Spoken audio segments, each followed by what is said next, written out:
कोई इस मुल्क में है, कोई इस मुल्क में है जिसके पास ताकत है और जो असरअंदाज हो सकता है या सकती हैं ऑन अ प्रोसेस, कोई है जो आपकी बात पर यानी कान धर रहा है? किसी जूं रेंगती है किसी के कान पे? जिस घर की आमदन सूद भी अदा ना कर सके और उस घर के रहने वाले अपना हिस्सा ना डालना चाहें, वो घर कैसे चलेगा? वो घर नहीं चल रहा। इस बात को समझें। देखिए, मैंने हमेशा ये बात की है, मैं आज की नहीं कर रहा हूं। तो मुझे बताएं, मैं देखें, समझाएं ना। देखें शाहिद साहब, आप जो कहते हैं, आपने बहुत मर्तबा कहा है, आई थिंक जो व्यूअर्स हैं ना वो ये सुनना चाहते हैं, क्योंकि इन अ सेंस वो इतनी ऑब्वियस बातें जो आप कर रहे हैं, यानी उतना मंतक है। अपनी बात नहीं करना चाहता हूं कि मैं क्या करता हूं नहीं करता हूं। मैं ये बात हम सबको करनी चाहिए। ये बात अगर समझ नहीं आ रही हमें, फिर हमें हुक्मरानी का हक हासिल नहीं है। तो हमें देखिए, मैंने पहले भी कहा है कि मैं ये इलेक्शन लड़ने या न लड़ने का फैसला, मुझे 35 साल हो गए, ये हल्के के लोग करते हैं। लेकिन मेरी इसमें राय ये है कि करते भी हैं और आप भी करते हैं, ऐसे नहीं होता कि उम्मीदवार तो आपको पेश करता है ना। जी जी। लेकिन वो चॉइस भी आपसे खत्म हो जाती है एक अरसे के बाद, क्योंकि एक एसोसिएशन हो जाती हैं। मैं इस वक्त इलेक्शन का कायल नहीं हूं, इसलिए कि अगर हम इलेक्शन से पहले आगे के रास्ते का तयन नहीं करेंगे तो इलेक्शन बेमकसद है। ये आप कह चुके हैं। किसी बेमकसद इलेक्शन में हिस्सा लेने का मैं कम से कम कायल नहीं हूं। लेकिन आप अपने कायद को कायद मानते हैं, नवाज शरीफ साहब मेरे। तो अगर वो आपको कहेंगे कि आप लड़ें तो फिर आप लड़ेंगे? नहीं, मैंने उनसे अपनी राय का इजहार कर दूंगा। मेरी राय का इजहार मैंने पब्लिकली भी कर दिया है कि आज जरूरत यह है कि हम इलेक्शंस को बामकसद बनाएं। बिल्कुल ठीक। हम आज मामलात को तय करें। कल निजाम के अंदर सलाहियत नहीं है। बेशक आज भी हुकूमत है ना, क्या ये हुकूमत चैलेंजेस का मुकाबला कर सकती है? जी, ये इससे पहले पीटीआई भी रह चुकी है कि वो मुकाबला कर सके, नहीं कर सके। जी, थोड़ा सा मैं इलेक्शन तक ही रहना चाहती हूँ। जो आपके हवाले से आपने यकीनी तौर पे ये कह चुके हैं बहुत मर्तबा पब्लिकली कि जी मैं इलेक्शन नहीं लड़ना चाहता, तो यही जो अभी आप फरमा रहे हैं, तो नवाज शरीफ, नहीं, I just wanted to come back to the question कि नवाज शरीफ साहब तो सुनते होंगे, उनको पता तो होगा, तो I just want to ask you कि अगर आप बताना चाहें कि इस पे बात तो हुई होगी, जाहिर है, तो नवाज शरीफ साहब का क्या ख्याल है इस पे? फर्स्ट आपके लड़ने पे और फिर ये जो ब्रॉडर आप कहते हैं कि जी इस पे बात हो। देखिए, जब आदमी मुलाकात होती है बहुत सी बातें डिस्कस होती हैं और वो बातें कॉन्फिडेंशियल ही रहनी चाहिए, आपस में रहनी चाहिए। लेकिन ये मैंने पहले आपको कहा कि मेरा नहीं ख्याल कि आप कोई जोर से इलेक्शन लड़ना चाहिए। यानी किसी, अगर आपकी नीयत या आपकी सोच ना हो, आप कायल ना हो, उस इलेक्शन का कोई फायदा नहीं होता। इलेक्शन को बामकसद बनाना आज इस मुल्क की पॉलिटिकल लीडरशिप का काम है। अगर ये नहीं करेंगे तो फिर एक बड़ी नाकामी आपके सामने। अच्छा, ठीक है, तो सबसे पहले ये फरमा दीजिएगा, अगर मुझे 3-4 पॉइंट्स दें ताकि नाज़रीन बड़ी क्लैरिटी से समझ जाएं कि जब आप कहते हैं बामकसद बनाने के लिए, what are the 4-5 things you think होनी चाहिए बिफोर द इलेक्शंस? नहीं, आप 4-5 थिंग्स नहीं है, ये आपको सारी पॉलिटिकल लीडरशिप, 4-5 लोग हैं, लंबी बात नहीं है, आर्मी चीफ और चीफ जस्टिस, ये बैठकर इस बात का तयन कर लें कि हमारा मुल्क आगे कैसे चलेगा। ये जो पॉलिटिकल पार्टीज तो कोई 8, 10, 15, 14 नहीं, बड़ी पार्टी 4-5 जो है, क्योंकि आपके पास एक इस काम के लिए एक पॉलिटिकल सपोर्ट आपको चाहिए। और ये एजेंडा किस काम के लिए, जो काम बता दें, काम के आप नैब का क्या करेंगे? सबसे पहले मैं हमेशा कहता हूँ नैब का क्या करेंगे? वो तो जरदारी साहब भी कहते हैं जी, लेकिन आप लोगों ने तो मिलकर उसमें अमेंडमेंट्स कर, मैंने यही कहा ना, अमेंडमेंट नहीं, उसको खत्म करना चाहिए। अच्छा, एक नैब हो गया। कि गवर्नेंस का निजाम क्या होगा, यानी सर एक मिनट, गवर्नेंस का निजाम से मतलब कि क्या ये निजाम जो आज नाकाम हो गया है, हमारा जो पूरा सिविल सर्विस की जो ब्यूरोक्रेसी है, क्या ये निजाम चल सकता है? तो आप, मैं इसलिए समझना चाह रही हूँ, आप गवर्नेंस जब कह रहे हैं तो are you only talking about the bureaucracy या उसके भी कुछ एलिमेंट्स है? सिर्फ ब्यूरोक्रेसी ले लेना, ठीक। फिर जो इदारों की आपस में इंटरेक्शन है, वो रिलेशनशिप क्या होगी, जो सूबों से रिलेशनशिप है वो क्या होगी, सूबे इतने रहेंगे या नहीं रहेंगे? जी, ये भी आप सोच सकते हैं, ये से बात हो सकती है कि नए सूबे बनने चाहिए या नहीं। अगर उस पर कंसेंसस नहीं होता तो उसको फिर डिवॉल्व करें अथॉरिटी को लोअर लेवल पे। सूबे जिस तरह आज हैं, ये सूबे डिलीवर नहीं कर रहे। और फिर जो आपकी फाइनेंशियल रिलेशनशिप है सूबे के साथ, उसको भी आपको रिव्यू करना होगा। एनएफसी अवार्ड प्रोटेक्टेड है आइन के अंदर, उसको आप रहने दें, लेकिन जो सूबे की जिम्मेदारी है गैस के हवाले से, बिजली के हवाले से, ये वो पूरी करें। तो ये बहुत सी चीजें जो इंतजामी ढांचा है मुल्क का, जो मुआशी ढांचा है, इसको आपके एक रेडिकल रिफॉर्म आपको चाहिए। वो रिफॉर्म आज तक सब इक़्तिदार में रह चुके हैं, वो रिफॉर्म नजर नहीं आया, उसकी कोशिश भी नजर नहीं आई। बातें सब ने की हैं। फिर टैक्स नेट की बात है, मईशत में टैक्स नेट की बात है। ये हमें फैसला करना होगा कि जो आदमी पाकिस्तान का शहरी है वो अपनी आमदन पर टैक्स दे।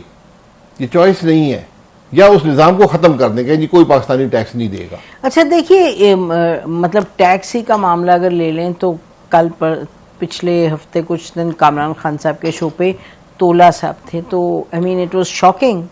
जाहिर है बहुत से लोगों को पहले से ही पता था, लेकिन इट हिट्स यू ऑलवेज के उन्होंने कहा शायद 20 लाख या 30 लाख लोग टैक्स देते हैं, बस इतने कम देते हैं जी, इतने ही है। अच्छा, तो फिर अभी जो आप लोगों ने टैक्स बढ़ाया है, आप लोग है ना, यू द गवर्नमेंट राइट, तो ये जो आपके ट्रेडर्स हैं, ये जो इनको क्या कोई पक्की छुट्टी दी हुई आपने? नहीं, मैं यही कह रहा हूँ ना, यही पॉलिसीज है नाकामी का बायस बनती है कि आप जो लोग टैक्स दे रहे हैं उनको टैक्स बढ़ाए जा रहे हैं। आपको तो चाहिए कि टैक्स नेट को ब्रॉडन करें।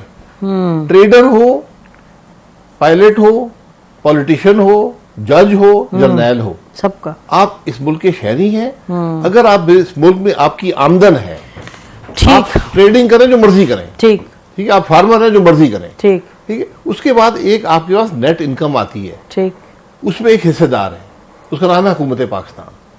अगर आप हिस्सा अदा नहीं कर रहे, फिर नसीम ज़्यादा का हिस्सा मैं अदा करूंगा। ठीक, नहीं मैं आपका करूंगी, बिल्कुल आपकी ज्यादा इनकम है, बिल्कुल नहीं, हम ज्यादा देने वाले हैं। खैर छोड़ दें इसको, छोड़ दें, सॉरी। मैं ये कह रहा हूँ, हाँ, ठीक, हमने इसकी तरफ कोई कदम नहीं उठाया। अच्छा ये बताएं, देखिए शाहिद साहब, ये you been talking about these things repeatedly, और हर प्रोग्राम में आप ये बात कर रहे हैं, और अभी आपने बड़ी क्लैरिटी के साथ सब बयान कर दिए।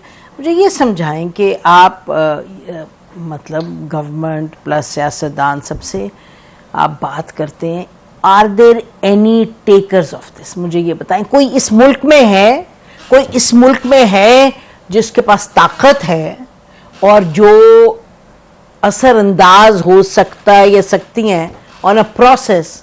कोई है जो आपकी बात पर यानी कान धर रहा है? किसी जूं रेंगती है किसी के कान पे? देखिए, जूं रेंगती नहीं है तो रेंग चुकी है। जिस घर की आमदन सूद भी अदा ना कर सके और उस घर के रहने वाले अपना हिस्सा ना डालना चाहें, वो घर कैसे चलेगा? वो घर नहीं चल रहा, इस बात को समझें। नहीं, हम तो समझ रहे हैं भाई, हम तो समझ रहे हैं। हम तो ये भी आपसे कह रहे हैं कि ये कमाल ही है कि आप ट्रेडिंग क्लास को और जो इनको कोई पूछते ही नहीं, रिटेलर्स को डरते इतना है। देखें, वो हम जो बातें करते हैं फिक्स टैक्स की, ये चीजें मैं इसके हक में नहीं हूँ, लेकिन मैं ये कह रहा हूं कि अगर मैं ट्रेडर हूं, मैं नौकरी करता हूं, जो भी करता हूं, कारोबार करता हूं, आखिर मेरी नेट आमदन आती है, बिल्कुल उस आमदन में एक हिस्सेदार है हुकूमत पाकिस्तान। ये नॉन फाइलर का सिलसिला खत्म करें। मैं भी हुकूमत को लिखना चाहता हूं कि मैं भी नॉन फाइलर बनना चाहता हूं, आप भी लिखें। इस मुल्क में जो टैक्स पेयर है ना, हुकूमत को लिखे कि मैं नॉन फाइलर बनना चाहता हूं, मुझे नॉन फाइलर बनाओ। उसके तो पूरा सिस्टम है नॉन फाइलर। तो मैं यही कह रहा हूं, मैं भी नॉन फाइलर, आप भी कहें मैं नॉन फाइलर बनना चाहता हूं। कमाल है। हाँ जी, मतलब हमने अपना मजाक बना लिया ना।